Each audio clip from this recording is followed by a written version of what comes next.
खासदार संजय दिना पाटलांची पत्रकारांना शिवीगाळ, मुख्यमंत्र्यांकडून शिंदेंकडे नाराजी व्यक्त, तर अनवधानानं बोलून गेलो टीकेनंतर संजय दिना पाटलांची दिलगिरी.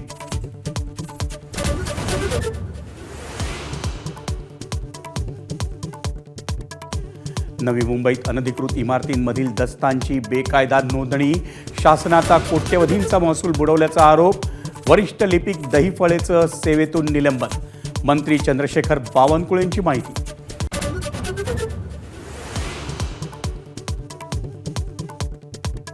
मीरा भाईंदरमध्ये भाजप आमदार नरेंद्र मेहतांनी आदिवासींची जमीन बळकावल्याचा जिल्हाधिकाऱ्यांचा अहवाल सादर, तर एका प्रकरणात आदिवासी जमिनी परवानगी घेऊन गैर आदिवासी झाल्याची मंत्री चंद्रशेखर बावनकुळेंची प्रतिक्रिया.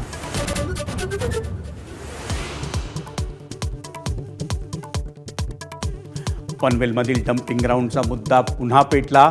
कचऱ्यातून निघणारी विषारी द्रव्य तलावात मिसळली जात असल्याचा आमदार विक्रांत पाटलांचा आरोप. दूषित पाण्यामुळे 7 गायी दगावल्यानं खळबळ.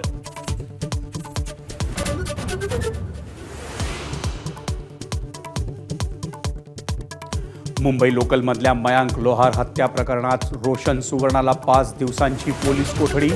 लोकलचं दार बंद करण्यावरून झाला होता वाद. रागाच्या भरात हत्या केल्याची आरोपीची कबुली.